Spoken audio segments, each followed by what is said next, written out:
For nearly a decade, a member of the royal family has been dogged by questions about his friendship with a convicted paedophile. Tonight, for the first time, Prince Andrew speaks out. In a world exclusive, we go inside Buckingham Palace to ask about his friendship with Jeffrey Epstein. Did you trust him? Yes, I think I probably did.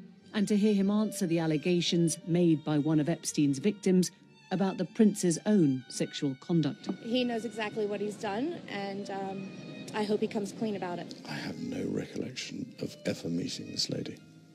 What did he know about Epstein? What did he do on his visits to Epstein's many exclusive homes? Why were you staying with a convicted sex offender? Right. Over the next hour, we hear testimony from the heart of the British royal family about the allegations and what he says happened. Would you be willing to testify or give a statement under oath? Tonight, Prince Andrew, the Epstein scandal. I let the side down. Simple as that.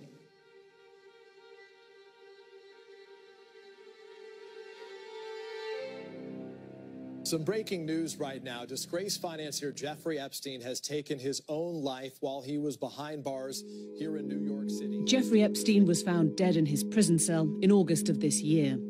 He was due to be tried in New York on charges of sexual abuse and trafficking of dozens of underage girls. He was facing up to 45 years in prison. Epstein's death robbed his victims of justice, and many of them gathered to tell the world how he ruthlessly exploited them. All I'm going to say is today is a day of power and strength. The billionaire financier liked to mix in very high circles, surrounding himself with a global A-list, including the Duke of York, Prince Andrew. According to Prince Andrew, he first met Epstein in 1999 through a mutual friend, Ghislaine Maxwell, daughter of Robert Maxwell. It's been reported that the prince flew with Epstein to his private island of Little St. James in the US Virgin Islands, and also visited his other houses in Florida and in New York. In June 2000, Epstein and Maxwell were invited by Prince Andrew to be guests at a party hosted by the Queen at Windsor. The Dance of the Decades event, attended by 600 guests, marked 4 royal birthdays, including Prince Andrew's 40th. And later that year came another invitation from Prince Andrew. Maxwell and Epstein were guests at Sandringham.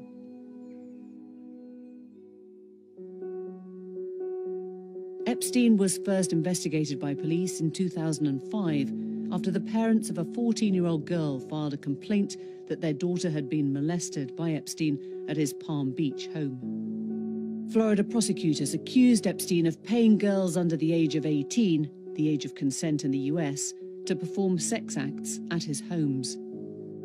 But in 2008, a controversial deal was reached where he pleaded guilty to the lesser charge of soliciting a minor for prostitution.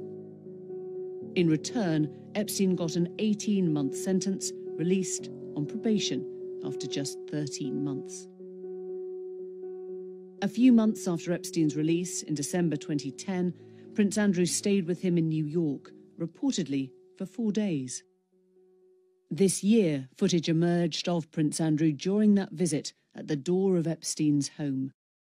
3 months later, the News of the World published this photograph of the two men, again during that visit, walking together in Central Park. Serious questions of judgment were now being levelled against Prince Andrew. Why was he visiting a man he knew was a convicted sex offender? What happened next went beyond Prince Andrew's friendship with Epstein toward... For nearly a decade, a member of the royal family has been dogged by questions about his friendship with a convicted paedophile. Tonight, for the first time, Prince Andrew speaks out. In a world exclusive, we go inside Buckingham Palace to ask about his friendship with Jeffrey Epstein. Did you trust him? Yes, I think I probably did. And to hear him answer the allegations made by one of Epstein's victims about the prince's own sexual conduct. He knows exactly what he's done, and I hope he comes clean about it. I have no recollection of ever meeting this lady. What did he know about Epstein? What did he do on his visits to Epstein's many exclusive homes? Why were you staying with a convicted sex offender? Right. Over the next hour, we hear testimony from the heart of the British royal family about the allegations and what he says happened. Would you be willing to testify or give a statement under oath? Tonight, Prince Andrew, the Epstein scandal. I let the side down. Simple as that.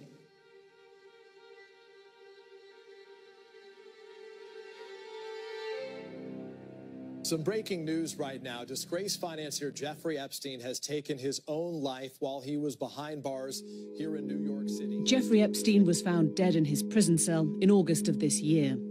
He was due to be tried in New York on charges of sexual abuse and trafficking of dozens of underage girls. He was facing up to 45 years in prison. Epstein's death robbed his victims of justice, and many of them gathered to tell the world how he ruthlessly exploited them. All I'm going to say is today is a day of power and strength. The billionaire financier liked to mix in very high circles, surrounding himself with a global A-list, including the Duke of York, Prince Andrew. According to Prince Andrew, he first met Epstein in 1999 through a mutual friend, Ghislaine Maxwell, daughter of Robert Maxwell. It's been reported that the prince flew with Epstein to his private island of Little St. James in the US Virgin Islands, and also visited his other houses in Florida and in New York.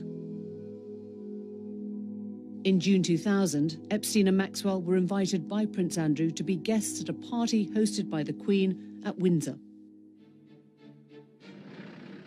The Dance of the Decades event, attended by 600 guests, marked 4 royal birthdays, including Prince Andrew's 40th. And later that year came another invitation from Prince Andrew. Maxwell and Epstein were guests at Sandringham.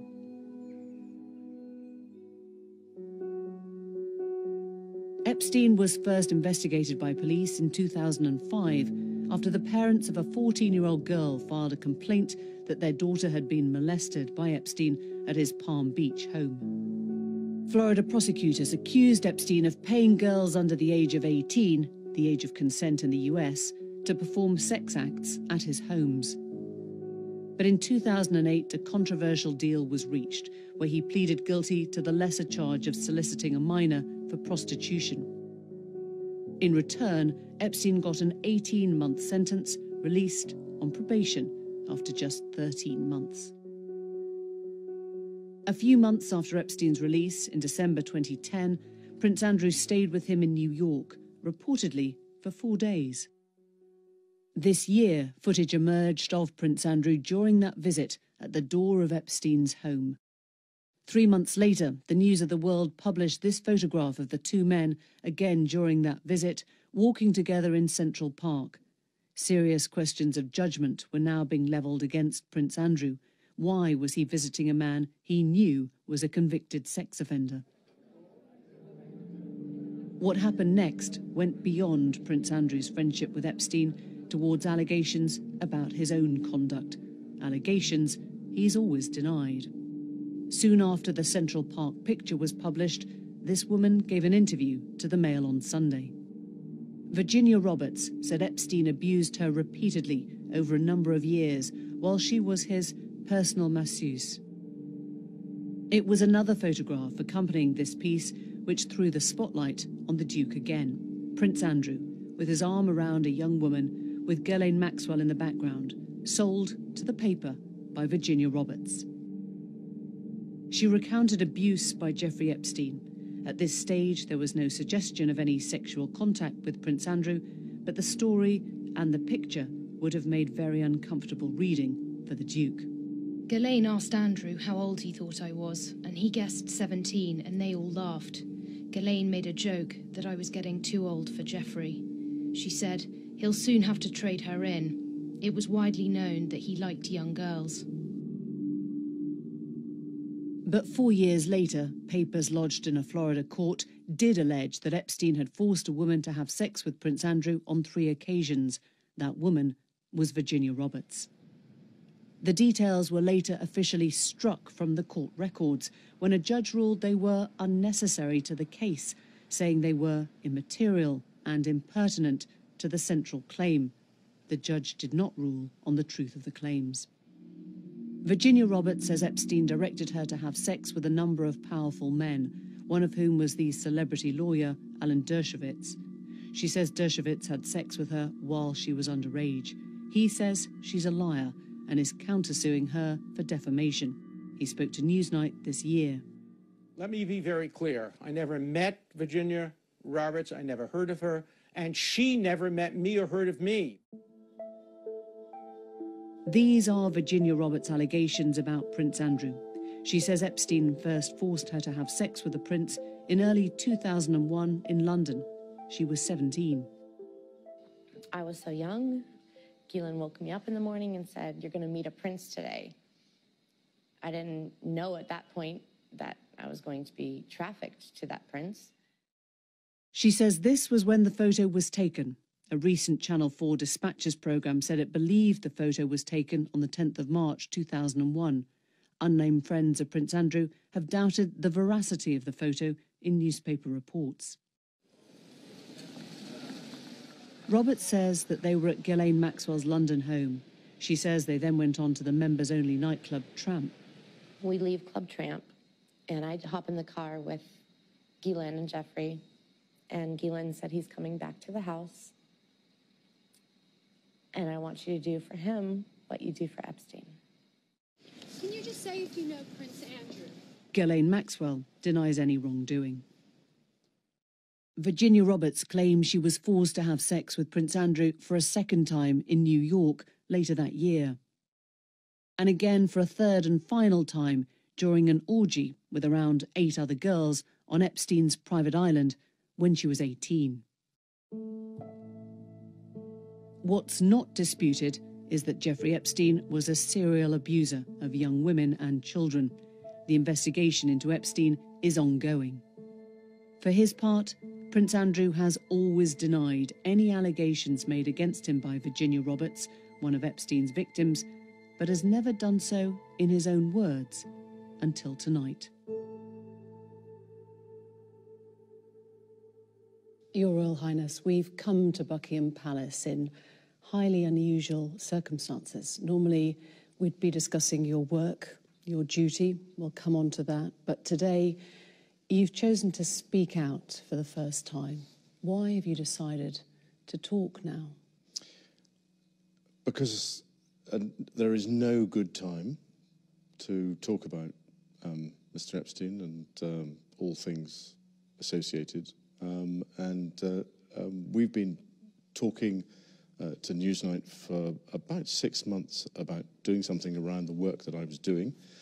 And unfortunately, we've just not been able to fit it into either your schedule or my schedule until now. And actually, it's a very good opportunity, and I'm delighted to be able to see you today. As you say, all of this goes back to your friendship with Jeffrey Epstein. How did you first become friends? How did you meet?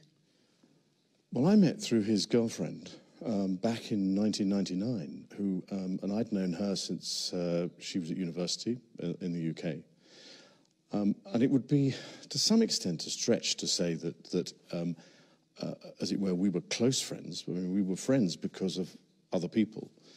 And I had a lot of opportunity to go to the United States, but I didn't have much time with him. I suppose I saw him once or twice a year, perhaps maybe maximum of 3 times a year. And quite often, if I was in the United States and doing things, and if he wasn't there, he would say, "Well, why don't you come and use my houses?" So I said, "That's very kind. Thank you very much indeed." But it would be a considerable stretch to say that he was a very, very close friend. But he had the most extraordinary ability to bring extraordinary people together. And that's the bit that I remember, is going to the dinner parties where you would meet academics, politicians, people from the United Nations. I mean, it was a cosmopolitan group of what I would describe as US eminence. Was that his appeal then? Was that what you... Because you were perceived by the public as being the party prince. Was that something you shared? I think that's also a bit of a stretch.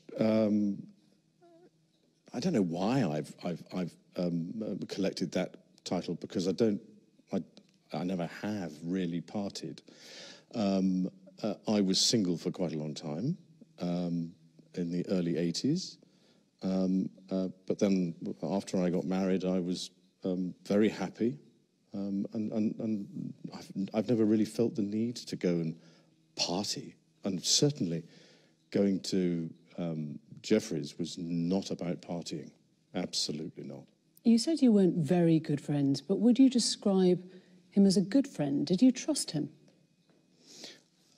Yes, I think I probably did. But again, I mean, I don't go into a friendship looking for the wrong thing, if you understand what I mean. I'm an engaging person. I want to be able to engage.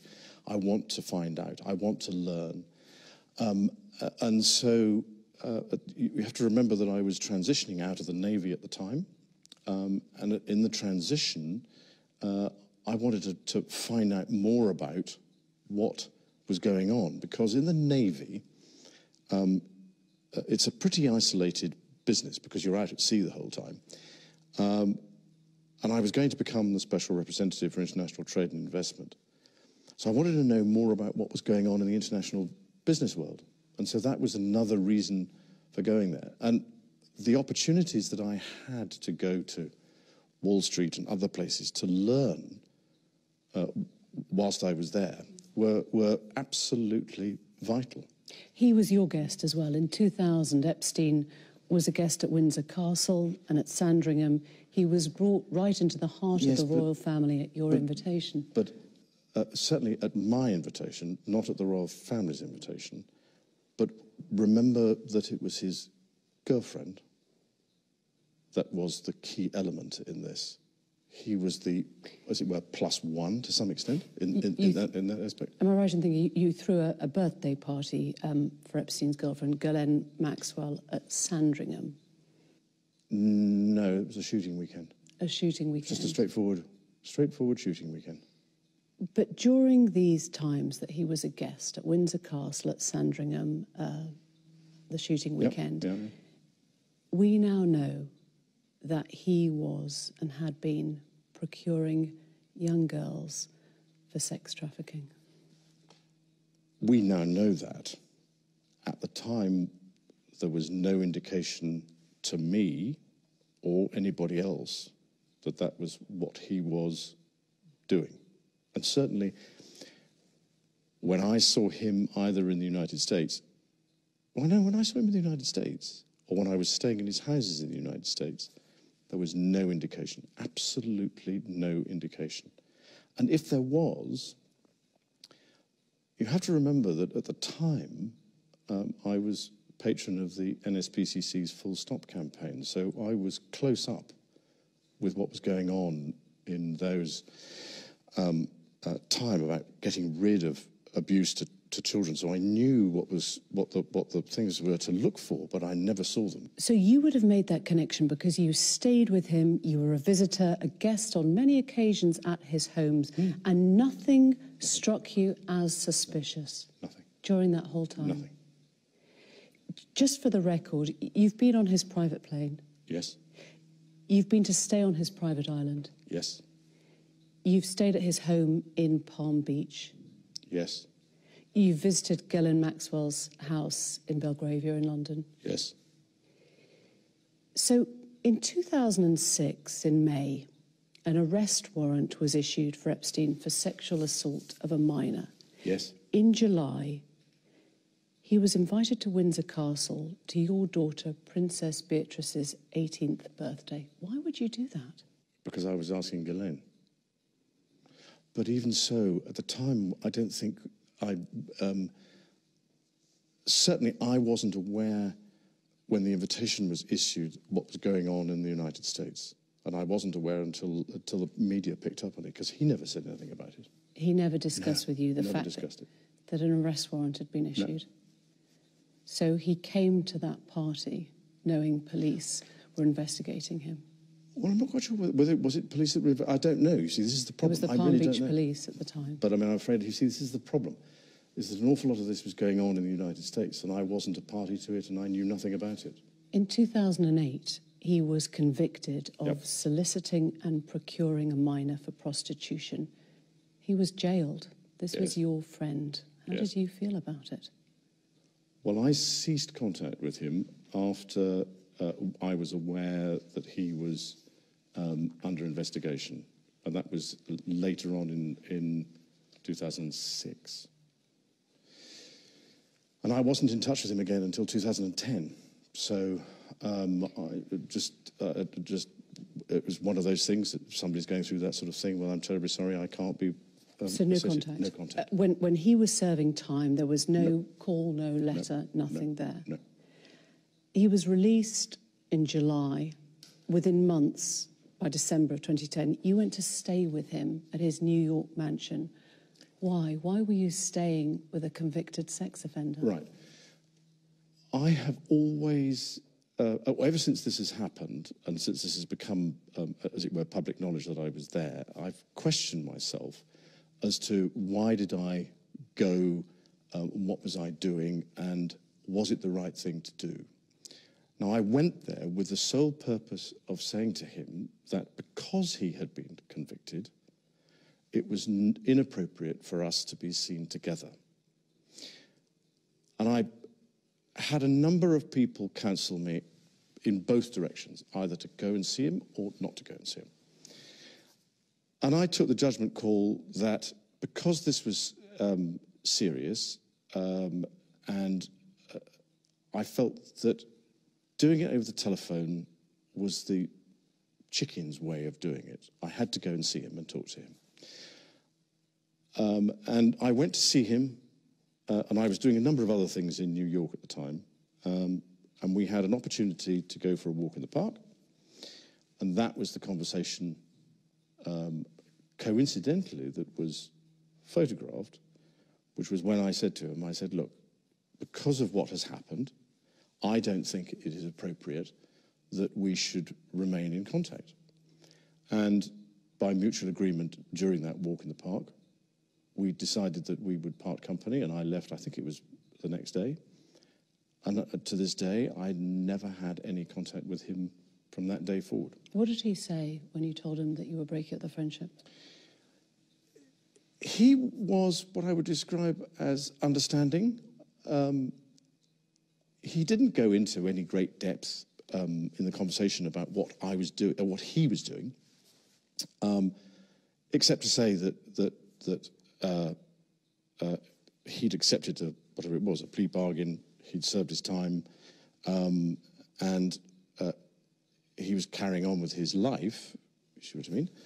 And I said yes, but I'm afraid to say that's as may be.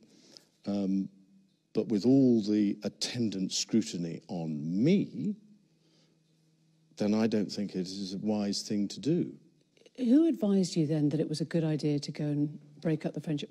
Did that come from the palace? Was Her Majesty the Queen involved? No. That came from...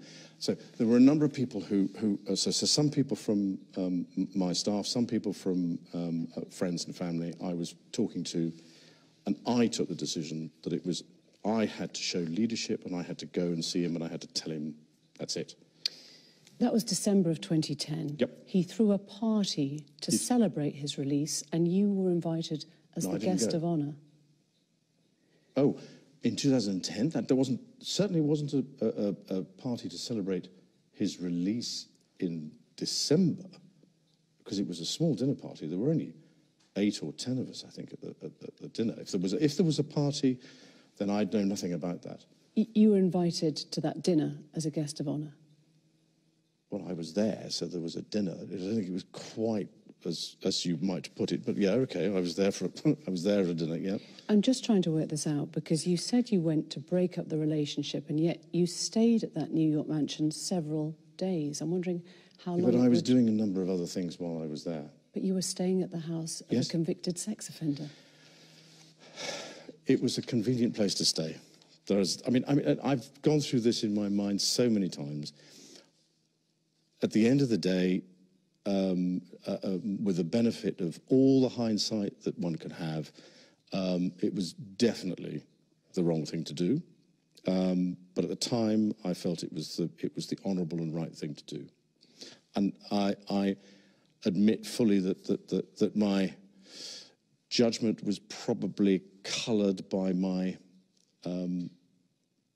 tendency to be too honourable, but that's just the way it is.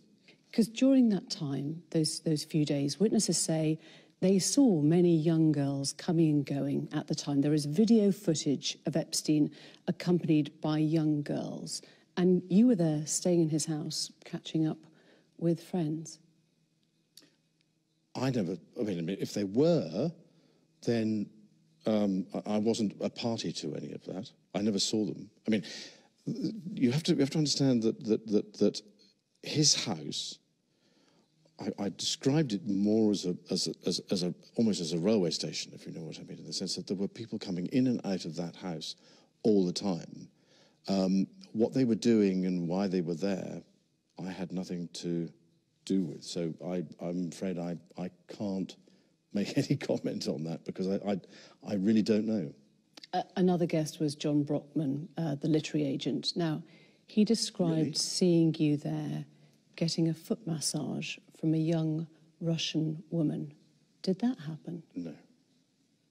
You're absolutely sure, or you can't remember? Absolutely sure.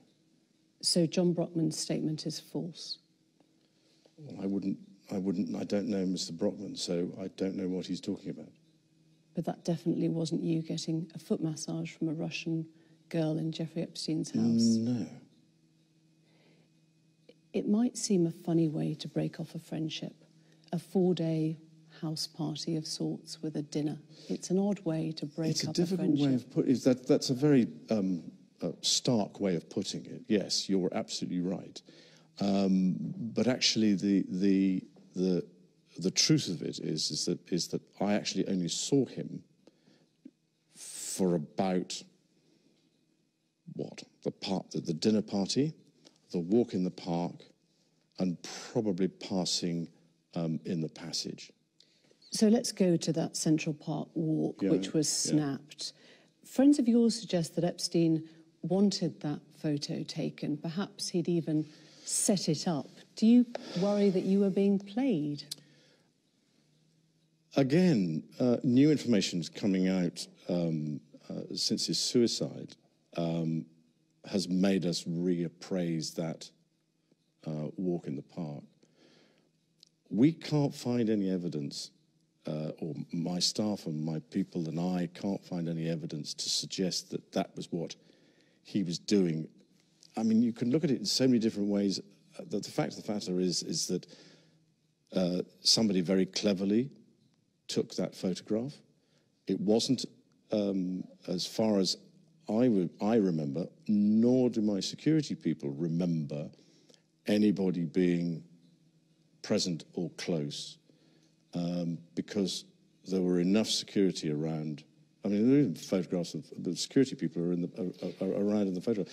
So I mean, he could have done, but I guess what I'm asking is, do you feel that you were part of Epstein's public rehabilitation? Oh, no. Funny enough, I don't. No. I mean, if he was doing, if that photograph was taken for that with that purpose in mind, then it doesn't equate to what actually happened. So why wouldn't you announce this breakup when you got back? Why wouldn't you publicly explain what you'd done? Did you worry that he had something that could compromise you? No. No. Do you regret that trip? Yes. Do you regret the whole friendship with Epstein? Now, still not. And the reason being is that the people that I met and the opportunities that I was given to learn, either by him or because of him, were actually very useful. He himself, not as it were, as close as you might think. We weren't that close. So therefore, I mean, yes, I would go and stay in his house, but that was because of his girlfriend, not because of him. Was that visit, December of 2010, the only time you saw him after he was convicted? Yes. Did you Yeah. see him or speak to him again? No, that was that. Never Funny enough, since 2010 was it. That was it, because I went. Well, first of all, I wanted to make sure that if I was going to go and see him, I had to make sure that there was enough time between his release, because it wasn't something that I was going into in a hurry, but I had to go and see him. I had to go and see him. I And had to stay with him and stay in the house. I for could convicted easily have sex gone and offender. stayed somewhere else, but sheer convenience of being able to get a hold of the man was. I mean, he was in and out all over the place. So getting him in one place for a period of time to actually have a long enough conversation to say, look, these are the reasons why I'm not going to, and that happened on the walk. July of this year, Epstein was arrested on charges of sex trafficking and abusing dozens of underage girls. One of Epstein's accusers, Virginia Roberts, has made allegations against you. She says she met you in 2001. She says she dined with you, danced with you at Tramp nightclub in London. She went on to have sex with you in a house in Belgravia belonging to Ghislaine Maxwell, your friend. Your response? I have no recollection of ever meeting this lady. None whatsoever. You don't remember meeting her? No. She says she met you in 2001. She dined with you. She danced with you. You bought her drinks. You were in Tramp nightclub in London. And she went on to have sex with you in a house in Belgravia belonging to Ghislaine Maxwell. Didn't happen. Do you remember her? No. I have no recollection of ever meeting her. I'm almost, in fact, I'm convinced that I was never in Tramps with her. There are a number of things that are wrong with that story. One of which is that I don't know where the bar is in Tramps. I don't drink. I don't think I've ever bought a drink in Tramp whenever I was there. Do you remember dancing at Tramp? No. That couldn't have happened because the date that is being suggested, I was at home with the children. You know that you were at home with the children. Was it a memorable night? On that particular day that we now understand is the date, which is the 10th of March, I was at home. I was with the children. I'd taken Beatrice to a Pizza Express in Woking for a party at I suppose sort of 4 or 5 in the afternoon. And then because the Duchess was away, we have a simple rule in the family that when one's away, the other one's there. I was on terminal leave at the time from the Royal Navy, so therefore I was at home. Why would you remember that so specifically? Why would you remember a Pizza Express birthday and being at home? Because going to Pizza Express in Woking is an unusual thing for me to do. A very unusual thing for me to do. I've only been through Woking a couple of times, and I remember it weirdly distinctly. As soon as somebody reminded me of it, I went, oh yes, I remember that. But I have no recollection of ever meeting or being in the company or the presence. So you're absolutely sure that you're at home on the 10th of March? Yeah. She was very specific about that night. She described dancing with you and you profusely sweating, and that she went on to have possibly. There's a slight problem with the sweating because I have a peculiar medical condition, which is that I don't sweat, or I didn't sweat at the time, and that was yes, I didn't sweat at the time because I had suffered what I would describe as an overdose of adrenaline in the Falklands War when I was shot at. And I simply, it was almost impossible for me to sweat. And it's only because I have done a number of things in the recent past that I'm starting to be able to do that again. So I'm afraid to say that there's a medical condition that says that I didn't do it, so therefore... Is it possible that you met Virginia Roberts, dined with her, danced with her in Tramp, had sex with her on another date? No. Do you remember meeting her at all? No.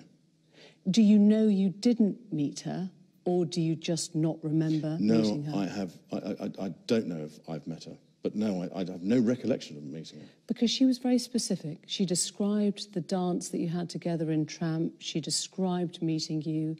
She was a 17-year-old girl meeting a senior member of the royal family. Never happened. She provided a photo of the two of you together. Yes. Your arm was around her waist. Yes. You've seen the photo. I've seen the photograph. How do you explain that? I can't. Because I have absolutely no memory of that photograph ever being taken.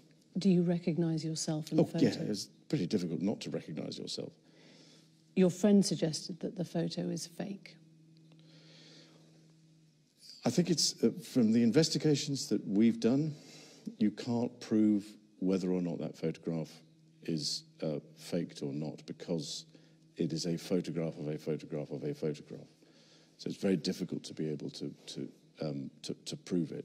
But I don't remember that photograph ever being taken. But it's possible that it was you with your arm around That's her me, but whether that's my hand or whether that's the position, but I have simply no recollection of a photograph ever being taken.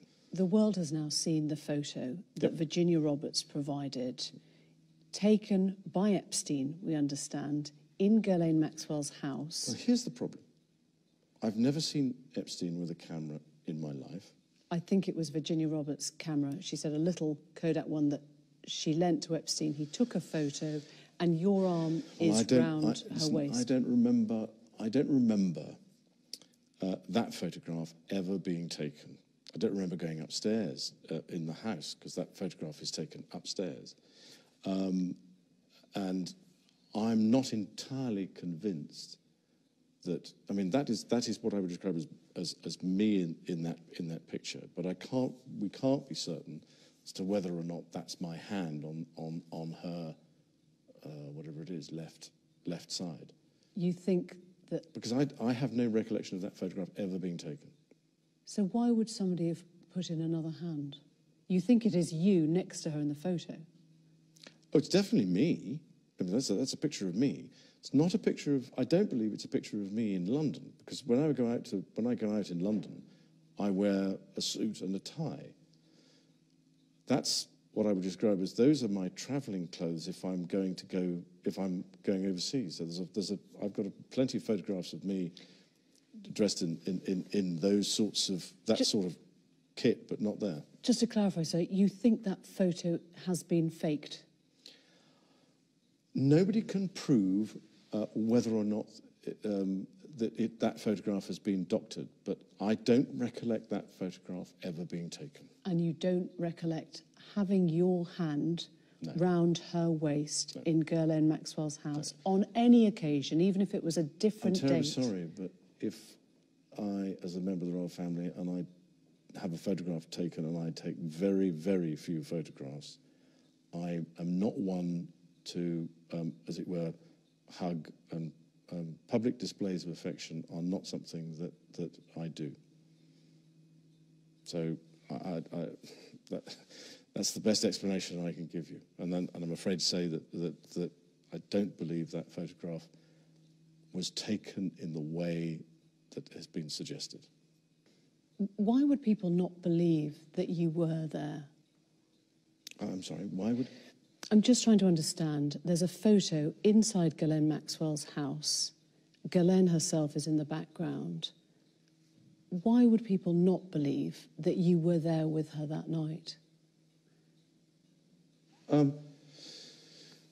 They might well wish to believe it, but the photograph is taken upstairs, and I don't think I ever went upstairs in Ghislaine's house. You're sure of that? Yeah, because the dining room and everything was on the ground floor. was as you came in the hall. So I don't remember ever going up there. I'm at a loss to explain this particular photograph. If the original was ever produced, then perhaps we might be able to solve it. But I can't. You can say categorically that you don't recall meeting Virginia Roberts, dining with her, Yep. dancing with her at Tramp, Yep. or going on to have sex with her in a bedroom in a house in Belgravia. I can absolutely categorically tell you it never happened. Do you recall any kind of sexual contact with Virginia Roberts then None, or any other time? None whatsoever. Because she said in a legal deposition, Mm-hmm. a legal court document in 2015, she had sex with you 3 times. Yeah. She is not confused about this. She said the first was in London when she was trafficked to you. The second was at Epstein's mansion in New York. That is a date in April, I believe. Is that correct? She said it was a month or so later. Yeah. Well, I think that the date that we have for that shows that I was in Boston, or I was in New York the previous day, and I was at a dinner for the Outward Bound Trust in New York, and then I flew up to Boston the following day. And then on the day that she says that this occurred, they'd already left to go to the island before I got back from Boston. So I don't think that could have happened at all. There was a witness there, Johanna Stolberg, who says that you did visit the house in that month. I probably did. I don't think. On one of the weird things, I was staying with the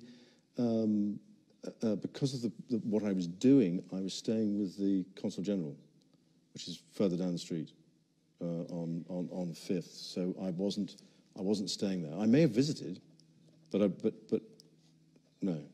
Definitely no activity. Because in a legal deposition, 2015, she said she had sex with you 3 times. Once in a London house when she was trafficked to you in Maxwell's house. Yes. Once in New York a month or so later at Epstein's mansion. And once on his private island in a group of 7 or 8 other girls. No. No to all of it? All of it. Absolutely no to all of it. Why would she be saying those things? We wonder exactly the same, but I have no idea. Absolutely no idea. She made these claims in a US deposition. Mm-hmm. Are you saying you don't believe her? She's lying?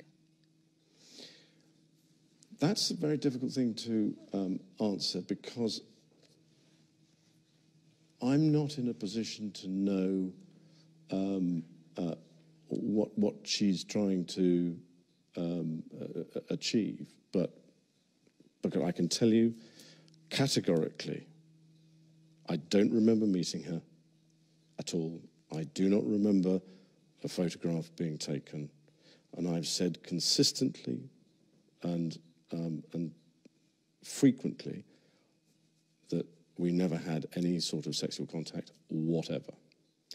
She spoke about you outside the court in August of this year. Mm-hmm. She said, I quote, "He knows exactly what he's done, and I hope he comes clean about it." And the answer is nothing. So if Virginia Roberts is watching this interview, what is your message to her?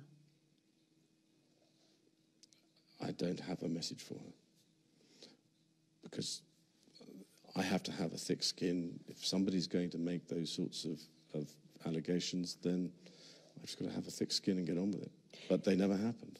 For the record, is there any way you could have had sex with that young woman or any young woman trafficked by Jeffrey Epstein in any of his residences? No. And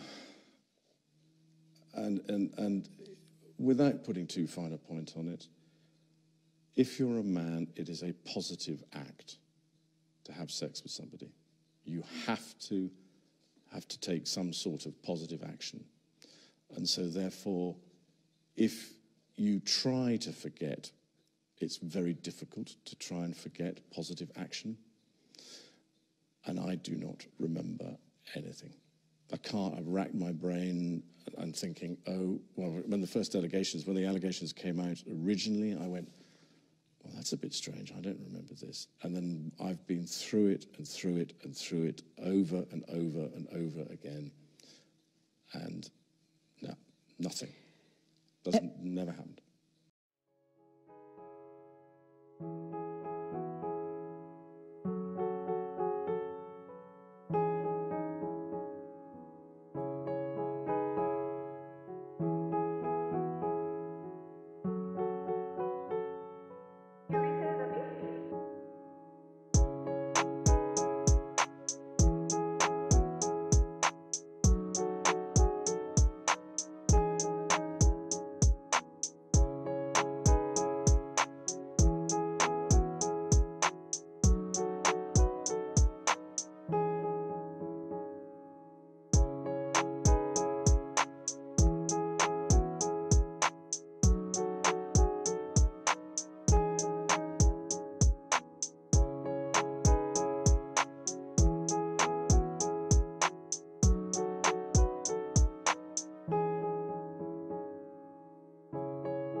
Epstein's housekeeper, also in a Florida court legal deposition, said that you visited the Palm Beach residence around 4 times a year. You got a daily massage. 4 times a year? That was what he said in a Florida court legal deposition. No.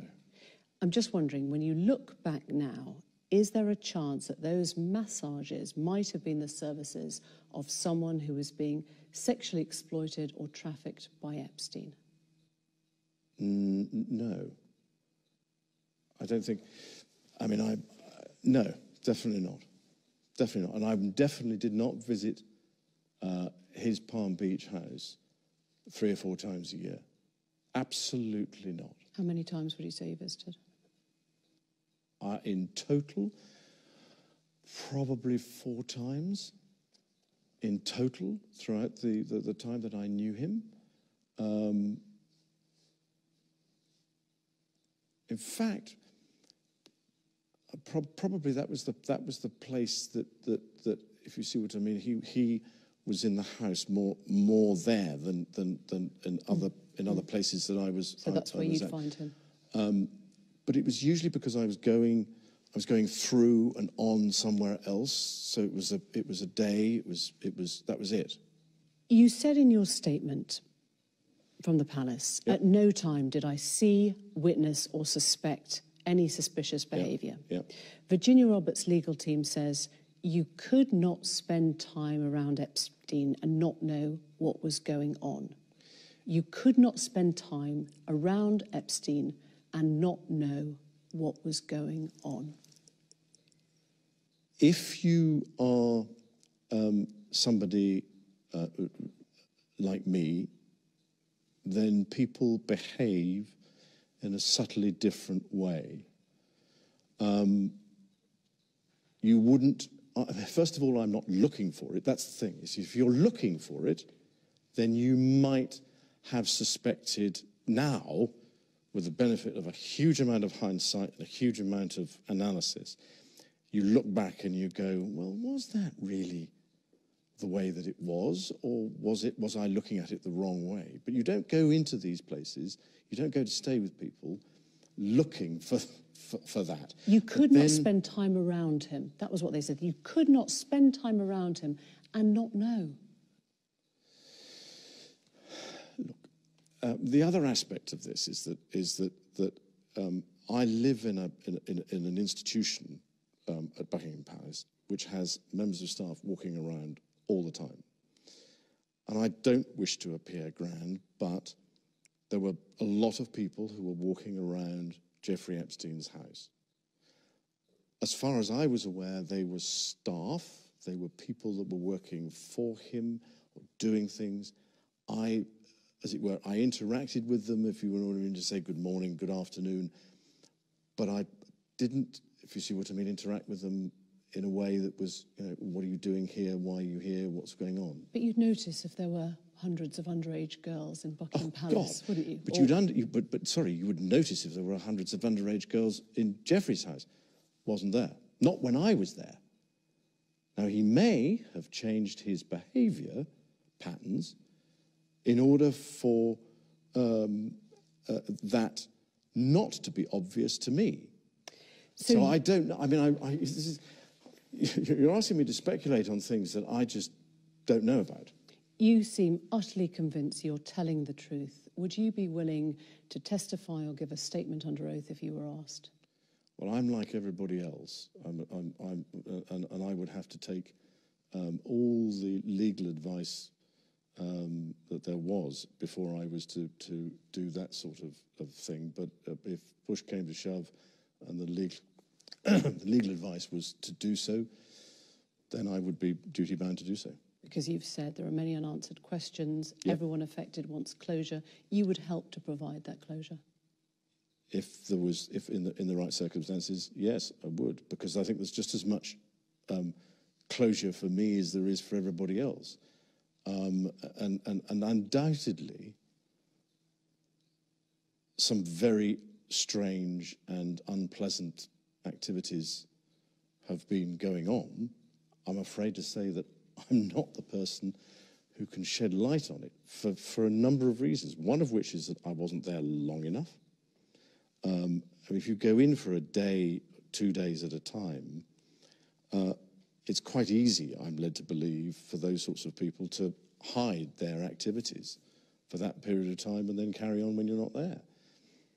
Virginia Roberts' lawyers, legal team, say that they've asked for a legal statement from you. There is an active FBI investigation now. Would you be willing to provide that? Again, I'm bound by what my legal advisors tell me. Epstein was found dead. Yep. In prison. Yes. In August of this year. Yep. What was your response on hearing that he'd died? Shock. Some people think that he didn't take his own life. Well, there again, I'm not one to be able to answer that question. I believe that centres around something to do with a bone in his neck, as to whether or not, if you commit suicide, that bone breaks or something. But I'm afraid to say I'm not an expert. I have to take what the coroner says, and he has ruled that it was suicide. So he's dead. His girlfriend, Ghislaine Maxwell, your old friend, Yep. was, victims say, complicit in his behaviour. Well, that bit I can't help you with because I've no idea. Do you think that she has questions to answer about her role in this? Well, in the same way that I have questions to answer, in the sense of what was I doing, and as I say, that I was there to my mind, be honourable and say to him, look, you've been convicted. It would be incompatible for me to be seen with you. Unfortunately, somebody was standing around with a camera at the time and got a photograph of us. It's one of the very few photographs there are of us, but that was the case. If there are questions that Ghislaine has to answer, that's her problem. I'm afraid I'm not in a position to be able to comment one way or the other. When was your last contact with her? It was earlier this year, funny enough, in the summer, in the spring, summer. About what? She was here doing some rally. So even though he had by then been arrested and was facing charges of sex trafficking? No. This was early spring, I think. It was long, because when was he arrested? July. No, it was before July. And that was the last time? Yeah. Did you discuss Epstein at all then? No, actually, funnily enough, no, not at all. There wasn't anything to discuss about him because he wasn't in the news. It wasn't, it was just, we'd moved on. I want to talk about moving on now. Oh, yeah, right, okay. Epstein is dead. Yes. The women are now being heard. Quite rightly. How do you move on from this? Well, it's an interesting way of putting it. I'm carrying on with what I do. I have a number of things that I have been doing since 2011. They're pretty well organised, pretty successful, and so I'm carrying on and trying to improve those things that I'm already doing. I wonder what effect all this has had on your close family. You've got daughters of your own. It has been what I would describe as a constant sore in the family. We all knew him. And I think that if we have a conversation about it, we're all left with the same thing of what on earth happened? Well, how did he get to where he was? What did he do? How did he do it? And so it's just a constant sort of gnaw. I mean, this first came out in 2011, and it was a surprise to all of us because the photographs were published at a separate time to when I was there, and there was sort of a question about what was going on, and as a family we discussed it. And then in 2015, when the allegations were made in the deposition, there was a sort of this is the immediate family, not the wider family. The wider family couldn't be more supportive. But the immediate family, it was, well, what's all this about? And we all just, we're at a loss. So it's just... Has the episode been damaging to the royal family, to Her Majesty the Queen? I don't believe it's been damaging to the Queen at all. Has to me. And it's been a constant drip, if you see what I mean, in the background that people want to know. If I was in a position to be able to answer all these questions in a way that gave sensible answers, other than the ones that I've given that gave closure, then I'd love it. But I'm afraid I can't. I'm just not in a position to do so because I'm just as much in the dark as many people. How do you reconnect with the public then now? But exactly what I'm doing, which is to use and to continue to work with pitch, to continue to work with idea and the things that I believe strongly in. I'm not somebody who does things in competition with people, oddly. I do things in collaboration with people. So I want people to work together to come to, as it were, a solution to a bigger problem. And so I got a number of people working together, particularly in the education field, particularly and also in areas of government and what they are doing, so that we're bringing everybody together, so that we're all pushing in the same direction. An idea now does that. We've been going properly now for 2 years. We've got 3.5 million people who've got a badge. We've got 500,000, or just over 500,000 young people who are using the service, and I'm trying to think what else we've got, but it's well, it's designed for 7 to 14-year-olds in the United Kingdom, and it turns out it's done from 5 to 95 around the world. So it's being done in 100 countries now. So we're slightly on the catch-up for this one. I know we have to bring this to a close because we're running out of time.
You've faced questions today on a very, very raw subject. There has never been an interview like this before. I wonder what that tells us about the way the royal family now confronts these difficult situations. Has there been a sea change? I think that the problem that we face in the 21st century is social media. There is a whole range of things that you face now that you didn't face 25 years ago because it was just the print media. And I think that to some extent there is a thick skin that you have to have. And again, I'm not a confrontationalist myself. I would prefer to be able to, as it were, resolve things in a way that is sensible. And so choosing to, as it were, get out there and talk about these things, it's almost a mental health issue to some extent for me, in the sense that it's been nagging at my mind for a great many years. I know that I made the wrong judgment and I made the wrong decision, but I made the wrong decision and the wrong judgment, I believe, fundamentally for the right reasons, which is to say to somebody, I'm not going to see you again. And in fact, from that day forth, I was never in contact with him. The subsequent allegations are what I would describe as surprising, shocking, and a distraction. But that's, I mean, there are all sorts of things that are on the internet and out there in the public domain that we just sort of go, well, yeah, but I'm afraid this is, it just never happened. You've talked about a thick skin. Mm-hmm. I wonder if you have any sense now of guilt, regret, or shame about any of your behaviour and your friendship with Epstein? As far as Mr. Epstein is concerned, it was the wrong decision to go and see him in 2010. As far as my association with him was concerned, it had some seriously beneficial outcomes in areas that have nothing to do with what I would describe as what we're talking about today. On balance, could I have avoided ever meeting him? Probably not, and that's because of my friendship with Ghislaine. It was inevitable that we would have come across each other. Do I regret the fact that he has quite obviously conducted himself in a manner unbecoming? Yes. Unbecoming? He was a sex offender. Yeah, I'm sorry, I'm being polite, in the sense that he was a sex offender. But no. Was I right in having him as a friend? At the time, and bearing in mind this was some years before he was accused of being a sex offender, I don't think there was anything wrong then. The problem was the fact that once he had been convicted, you stayed with him. I stayed with him, and that's the bit that as it were, I kick myself for on a daily basis, because it was not something that was becoming of a member of the royal family. And we try and uphold the highest standards and practices, and I let the side down. Simple as that. This interview has been exceptionally rare. You might not speak on this subject again. Is there anything you feel has been left unsaid that you would like to say now? No, I don't think so. I think you've probably dragged out most of what is required, and I'm truly grateful for the opportunity that you've given me to be able to discuss this with you. Your Royal Highness, thank you. Thank you very much indeed.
perform sex acts at his homes. But in 2008, a controversial deal was reached, where he pleaded guilty to the lesser charge of soliciting a minor for prostitution. In return, Epstein got an 18-month sentence, released on probation after just 13 months. A few months after Epstein's release, in December 2010, Prince Andrew stayed with him in New York, reportedly for 4 days. This year, footage emerged of Prince Andrew during that visit at the door of Epstein's home. 3 months later, the News of the World published this photograph of the two men, again during that visit, walking together in Central Park. Serious questions of judgment were now being levelled against Prince Andrew. Why was he visiting a man he knew was a convicted sex offender? What happened next went beyond Prince Andrew's friendship with Epstein